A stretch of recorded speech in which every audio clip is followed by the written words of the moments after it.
Como é que é a correção de tabela de imposto? Todo ano a gente fala isso aqui. Vai corrigir ou não vai corrigir a tabela de imposto de renda? E nós aqui já até aprendemos que existe a tal da anualidade. O que é isso? Se tiver que corrigir, tem que corrigir esse ano, para poder valer para o ano que vem. Agora, se vai ou não vai, se isso impacta ou não impacta a arrecadação, a gente já precisa lançar a mão de pessoas que tenham conhecimento técnico. É o caso, né, do Dr. Nicolas Coppi, advogado especialista em direito tributário. Doutor Nicolas, muito obrigado por sua gentileza, por atender aqui a Nova Brasil.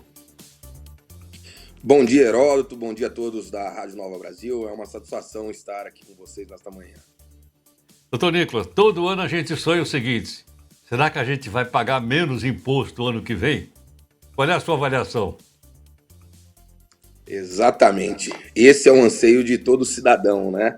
Que tem sempre a impressão de que paga muito e recebe pouco, né? E propostas não faltam de reformas tributárias. A questão é como equalizar a conta do ponto de vista dos gastos públicos e do patrimônio, do valor do contribuinte para manter aí os seus gastos diante da inflação.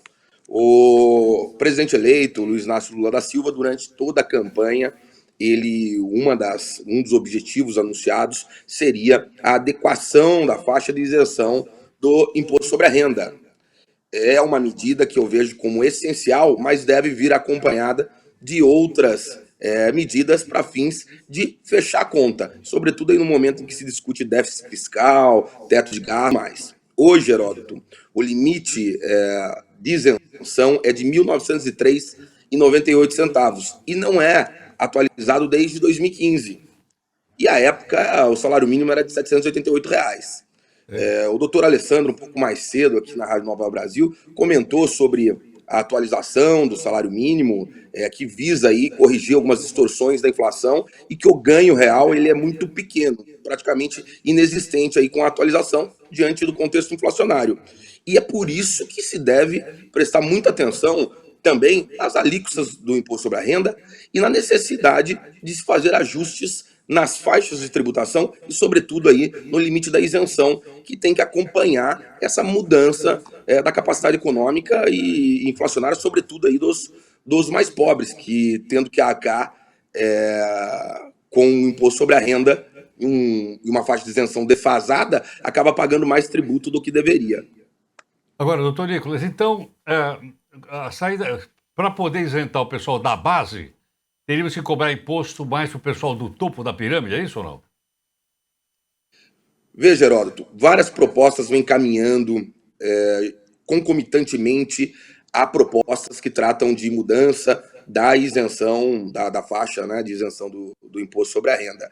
Mas a ideia é justamente essa. Não tem como ampliarmos hoje a faixa de isenção para fins de atender às necessidades dos mais pobres, que realmente têm sua renda comprometida, e não mexer ali no teto da pirâmide. Hoje, a alíquota maior do imposto de renda, que é de 27,5%, ela atinge todos aqueles que têm rendimento superior a cerca de R$ 4.600 mês.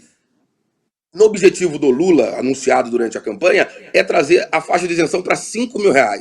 Então veja que só para os valores envolvidos é inviável que não se pense em alterar aí todo o campo de tributação do imposto sobre a renda. E uma das medidas que vem ganhando mais força, propostas que vem ganhando mais força, era uma proposta do presidente Jair Bolsonaro e agora do presidente eleito Lula, que também tratou disso em campanha, é a tributação dos lucros e dividendos, que hoje os empresários, sócios de empresa, têm uma isenção que vem ainda da época do Fernando Henrique Cardoso. A distribuição de lucros ela é isenta de tributação de imposto de renda. Então, hoje, qualquer valor a título de dividendos e distribuição de lucros não tem a incidência do IR. E hoje já se coloca praticamente como certo que teremos aí alguma modificação nesse quesito, justamente para contrabalancear as medidas necessárias a deixar o imposto de renda mais justo e proporcional, que é a correção do valor da isenção e de outras medidas também relacionadas às despesas dedutíveis. Doutor Nicolas, cobrar então imposto sobre dividendo, eu suponho que tem duas questões. Sobre o capital aplicado já tem imposto, mas sobre o dividendo especificamente não. salvo engano. A ideia da isenção, Heródoto, do dividendos da distribuição de lucros é que a pessoa jurídica, quando ela ofere a receita, o rendimento dela, ela já tem a tributação de imposto de renda na PJ. Então, quando esse valor for dado ao titular ou aos acionistas da empresa, haveria aí uma duplicidade de tributação caso viesse a ser tributado novamente na pessoa física valores que foram originalmente tributados quando do recebimento na PJ. Então, essa é a ideia que norteou a isenção do IR. Mas, de certo modo, vai na contramão de praticamente todos os países desenvolvidos do mundo, que têm tributação, sim, de dividendos e distribuição de lucros. Mas, novamente, Heródoto, é um jogo que deve ser feito pensando em todas as cartas do baralho. Não adianta pensarmos em algo específico, como a tributação de lucro e dividendos, e não pensarmos em outros ajustes na tributação da própria pessoa jurídica e na tributação do consumo, que hoje no Brasil é muito alta e acaba afetando a todos, desde os mais ricos até os mais pobres. Perfeitamente. Doutor Nicolas, muito obrigado por sua gentileza, por sua participação na Nova Brasil.